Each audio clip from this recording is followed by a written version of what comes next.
ಈ ನಡುವೆ ರಾಜ್ಯದಲ್ಲಿ ಮತ್ತೆ ಸಿಎಂ ಜಟಾಪಟಿ ಅಂತಕ್ಕಂಥದ್ದು ಜೋರಾಗಿದೆ. ಬಾಯಿ ಮಾತಿಗೆ ಸಿಎಂ ಕುರ್ಚಿ ಖಾಲಿ ಇಲ್ಲ ಅಂತಾನೆ ಎಲ್ಲರೂ ಕೂಡ ಈಗ ಟವಲ್ ಹಾಕೋದಕ್ಕೆ ಶುರು ಮಾಡಿದ್ದಾರೆ. ಸಚಿವ ಎಂಬಿ ಪಾಟೀಲ್ ಕೊಟ್ಟ ಹೇಳಿಕೆ ಕಾಂಗ್ರೆಸ್ ಪಕ್ಷದಲ್ಲಿ ಈಗ ಭಾರಿ ಸಂಚಲನಕ್ಕೆ ಕಾರಣವಾಗಿದೆ.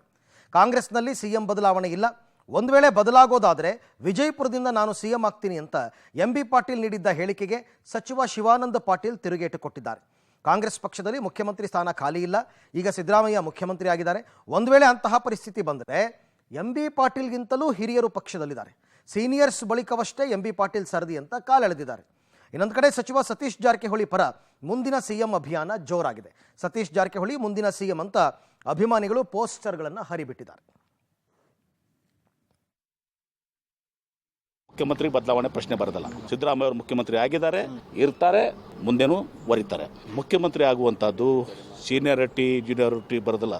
ನಾನು ಕಾಂಗ್ರೆಸ್ ಪಕ್ಷದ ಸೀನಿಯರ್ ಇದ್ದೀನಿ. ನಾನು ಈಗ ಒಂದಿಲ್ಲ ಒಂದು ದಿವಸ ನಾನು ಮುಖ್ಯಮಂತ್ರಿ ಆಗ್ತೀನಿ. ಆದರೆ ಶಿವಾನಂದ ಪಾಟೀಲ್ ಅವ್ರ ಲಾಜಿಕ್ ಪ್ರಕಾರ ಅವ್ರ ಪಾಳೆ ಅಂತೂ ಹತ್ತದಲ್ಲ. ಬಿಜಾಪುರ ಜಿಲ್ಲೆಯಿಂದ ಮುಖ್ಯಮಂತ್ರಿ ಆದರೆ ಅದು ನಾನೇ ಆಗ್ಬೇಕು, ಮತ್ತೆ ಯಾರಾಗಲ್ಲ. ಸಿಎಂ ವಿಚಾರ ನಮ್ಮಲ್ಲಿ ಸಿದ್ದರಾಮಯ್ಯನವರು ಎಲ್ಲಿವರೆಗೆ ಇರ್ತಾರೆ ಅಲ್ಲಿವರೆಗೆ ಇದ್ರ ವಿಚಾರ ಇಲ್ಲ. ಸೀನಿಯರ್ಸ್ ನಮ್ಮಲ್ಲಿ ಭಾಳ ಇದ್ದಾರಪ್ಪ. ಸೀನಿಯರ್ಸ್ ಆದಮೇಲೆ ಜೂನಿಯರ್ಸ್ ಆಗ್ಬೋದು, ಇಷ್ಟೇ. ಎಂ ಬಿ ಪಾಟೀಲ್ ಆದ್ರೆ ನನಗೇನು ಅಭ್ಯಂತರ ಇಲ್ಲ. ಮಾಡೋರು ಅವರಲ್ಲ, ಹೈಕಮಾಂಡ್ದವ್ರು. ನಾನು ಮಾಡ್ತೀನಿ, ಶಾಸಕರು ಮಾಡ್ತಾರೆ, ಯಾರು ಬೇಕಾದವ್ರು ಆಗ್ಬೋದ್ರಿ. ಅದ್ರಾಗೇನಿದೆ, ಖುದಾ ಮೆಹರ್ಬಾನ್ ತೋ ಗದಾ ಪೈಲ್ವಾನ್ ಅಂತೆ. ನಮ್ಮಲ್ಲಿ ಕಾಂಗ್ರೆಸ್ ನಾವು ಒಕ್ಕಟ್ಟಿದ್ದೀವಿ, ಯಾರೇ ಆಗ್ತಿದ್ರು ಅವ್ರಿಗೆ ಸ್ವಾಗತ ಮಾಡ್ತೀವಿ. ಹಾಗಾದ್ರೆ ಈಗ ಸಿಎಂ ಬದಲಾವಣೆ ಆಗಬಹುದು? ಇಲ್ಲ, ಅದು ಆಗೋದಿಲ್ಲ ಅಂತೇಳಿ ನಮ್ಮ ಆತ್ಮವಿಶ್ವಾಸ ಇದೆ. ಅವ್ರೇನು ತಪ್ಪೇ ಮಾಡಿಲ್ಲ ಅಂದರೆ ಯಾಕೆ ಆಗಬೇಕು?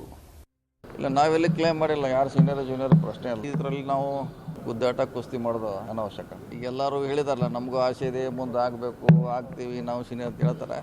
ಇಲ್ಲ, ಅದನ್ನು ನಾವು ಕನಸು ಕಂಡೇ ಇಲ್ಲ. ಅದು ಕನಸು ಕಂಡೇ ಇಲ್ಲ. ಸಿದ್ದರಾಮಯ್ಯ ಅವರು ಇರ್ತಾರದು ನಮ್ಮ ಆಸೆ ಇದೆ. 28ರಲ್ಲಿ ನಮ್ಮದು ಪ್ಲ್ಯಾನ್ ಇದೆ. ಅಲ್ಲಿಗೆ ಅವಾಗ ನೋಡೋಣ. ಏನಿಲ್ಲ, ಕಾಯ್ಬೇಕು. ಅವ್ರು 28ರಲ್ಲಿ ಕಾಯ್ಬೇಕಷ್ಟೇ.